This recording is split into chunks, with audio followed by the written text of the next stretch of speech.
खेत की मिट्टी उपजाऊ कैसे बनाएं? खेती में मिट्टी का उपजाऊ क्षमता बढ़ाना अत्यंत महत्वपूर्ण है, क्योंकि उपजाऊ मिट्टी से ही फसलें बेहतर उत्पादन दे सकती। उपजाऊ मिट्टी में पोषक तत्व, पानी रोकने की क्षमता और सूक्ष्म जीवों की सक्रियता संतुलित होती है। यहाँ हम कुछ महत्वपूर्ण उपाय बताएंगे जिनकी मदद से आप अपनी खेती की मिट्टी को उपजाऊ बना सकते हैं।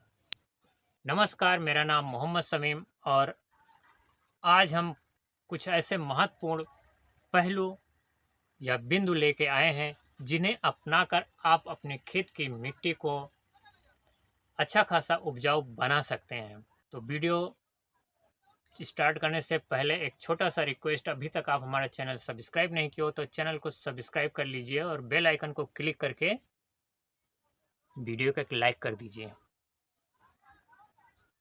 तो चलो हम उन पहलुओं पर प्रकाश डालते हैं जिन्हें अपनाकर हम अपनी खेत की मिट्टी को उपजाऊ बना सकते हैं।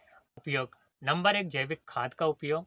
गाय का गोबर, वर्मी कंपोस्ट, हरी खाद और किचन वेस्ट जैसे जैविक पदार्थों का उपयोग करके मिट्टी की उर्वरता को बढ़ाया जा सकता है। जैविक खाद मिट्टी में न केवल पोषक तत्व जोड़ती है बल्कि इसमें भौतिक और जैविक गुणों को भी सुधारता है।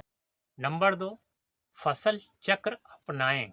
आप सोच रहे होंगे फसल चक्र क्या है, या फसल चक्र का नाम सुने होंगे लेकिन वो कैसे होता है उसका डिटेल आप नहीं जानते हैं, किसे कहते हैं, तो हमारे चैनल पर फसल चक्र की भी वीडियो है, आप उसे जाके देखकर आप समझ सकते हैं फसल चक्र क्या है। फसल चक्र का पालन करने से मिट्टी में पोषक तत्वों की कमी नहीं होती है। उदाहरण के लिए दालों की फसल के बाद अनाज उगाएं, क्योंकि दालों की फसल मिट्टी में नाइट्रोजन बढ़ाती है। नंबर 3, हरी खाद, ग्रीन मैन्योरिंग। हरी खाद के लिए सनई, ढैंचा और लोबिया जैसे फसलें बोई जाती हैं। इन फसलों को जमीन में दबा दिया जाता है, जिनसे मिट्टी में जैविक पदार्थ और नाइट्रोजन की मात्रा बढ़ जाती है। नंबर 4, सिंचाई प्रबंधन।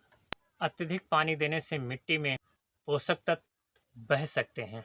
ड्रिप सिंचाई और स्प्रिंकलर का उपयोग करके पानी की मात्रा को नियंत्रित किया जा सकता है, जिसमें मिट्टी की संरचना और पोषक तत्व सुरक्षित रहते हैं।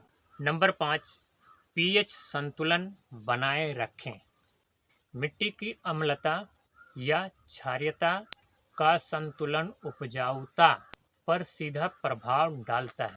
यदि मिट्टी बहुत अधिक अम्लीय है तो चूना, लाइम का उपयोग करें, और अगर क्षारीय मिट्टी है तो जैविक खाद डालें। मिट्टी की जांच कराकर सही उपाय अपनाना आवश्यक है। नंबर 6, जैविक और सूक्ष्मजीव आधारित खाद। मिट्टी में सूक्ष्म जीवों की संख्या बढ़ाने के लिए जैव उर्वरकों का उपयोग करें। राइजोबियम, एजोटोबैक्टर और पीएसबी जैसे जैव उर्वरक नाइट्रोजन और फास्फेट जैसे पोषक तत्वों को बढ़ाने में मदद करते हैं। नंबर 7, मल्चिंग का उपयोग। मल्चिंग से मिट्टी में नमी बनी रहती है और खरपतवार नहीं उगते। इसके लिए खेत में सूखी घास, पुआल या प्लास्टिक शीट का उपयोग किया जा सकता है। नंबर 8, खरपतवार नियंत्रण।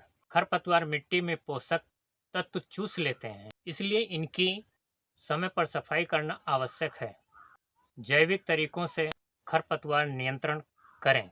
नंबर 9, गहरी जुताई और मिट्टी की संरचना सुधार। गहरी जुताई से मिट्टी में ऑक्सीजन की मात्रा बढ़ती है और जलाधारण क्षमता में सुधार होती है।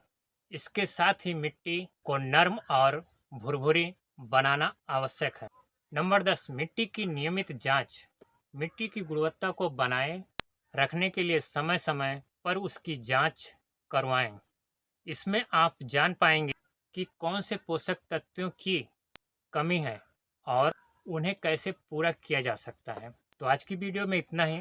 वीडियो अच्छी लगी है तो लाइक कर दिए, चैनल को सब्सक्राइब नहीं किया हो तो सब्सक्राइब करके बेल आइकन को क्लिक करके एक प्यारा सा कमेंट छोड़ दीजिए। कोशिश करूँगा जवाब ज़रूर दूँगा। तो अगली वीडियो में फिर मिलते हैं, तब तक के लिए जय हिंद।